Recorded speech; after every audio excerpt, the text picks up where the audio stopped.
ஒளிஞ்சு நின்று சண்டை போடுறதுக்கு நான் ஒன்றும் ஓனா இல்லடா. விரட்டி விரட்டி வேட்டையாடுற வீர சிங்கம்டா. தம்பி கொஞ்சம் மூச்சு விடுறா, உயிர் போயிட போகுது. ஆளை பார்த்தோன்னா உயிர் போயிருங்கிற பயம் வந்துருச்சுல, அந்த பயம் தாண்டா எனக்கு வேணும். டேய் உயிர் போயிடும்னு சொன்னது உன்னடா. பஞ்சு டைலாக் பேசுற ஆளை பாரு. தவளை மாட்டான் நீனு ஒய்ங்க மதியா ஓடி போயிடுறா. இல்ல அப்படியே 2 விரல உன்னை கசிக்கிய தூக்கி விசிறி வச்சிருவேன். போடா. டேய் தம்பி. என்னது தம்பியா?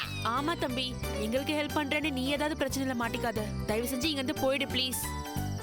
உனக்கு ஏதாவது ஆயிட போது, போயிடு இங்க இருந்து ப்ளீஸ். இந்த பச்சா பால்படி மறுவார புள்ள என்ன ஏதாவது செஞ்சிடும், நீ பயப்படுற. கொஞ்ச நேரத்துல பாரு, என்னைய பார்த்தோன்னு எப்படி ஓடுறான்னு பாருமா. டே ஓரளவுக்கு தாண்டா எனக்கு பொறுமை. ஏதோ உன் சைஸை பார்த்து பரிதாபப்பட்டுனுங்கிறேன்டா. டே உன்னெல்லாம் ஆச்சுன்னா எனக்கு தாண்டா அசிங்கம். பார், கண்ணை மூடி கண்ணு திறக்குது இல்லையா, இங்கேருந்து ஓடி போயிடு. இல்லைன்னா என்னடா பண்ணுவ? டேய் தம்பி சொன்னா கேளுடா. அவன் ரொம்ப மோசமானவன்டா. உன்னை ஏதாவது பண்ணிட போறான். ப்ளீஸ் ஓடி போயிடு. உனக்கு தான் டைம் கொடுத்துருக்கால, ப்ளீஸ் போயிடு. அட நீ என்னம்மா இவனுக்கு போய் பயப்படுற? இவன் கிடக்குற பிள்ளைக்காப்ப. டேய் நீ உண்மையான ஆம்பளை இருந்தா, உன் நெஞ்சில மஞ்சாச்சோறு இருக்கட்டும், உண்மையா இருந்தா என் மேல கை வச்சு போடுறான்.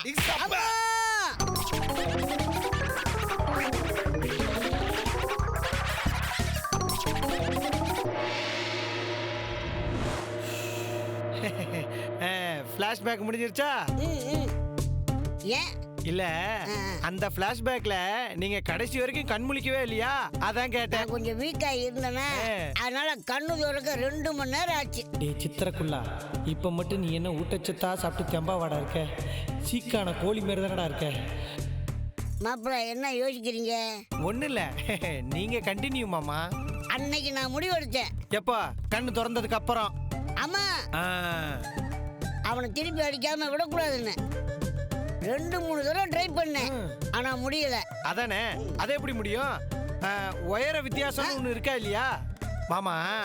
நீங்க அவனை அடிக்கிறதா இருந்தா ஒண்ணு அவன் தூங்கிக்கிட்டு இருக்கும்போது அடிக்கணும், இல்லனா மயக்கத்துல இருக்கும்போது அடிக்கணும். இதுல ஐடியாவுல ஒரு சிக்கல் இருக்கு மாமா. நீங்க அவனை தூங்கிக்கிட்டு இருக்கும்போது அடிச்சிருந்தா அவன் உடனே எந்திரிச்சு உங்களை பஞ்சர் ஆக்கி தான் அனுப்பிச்சிருப்பான்.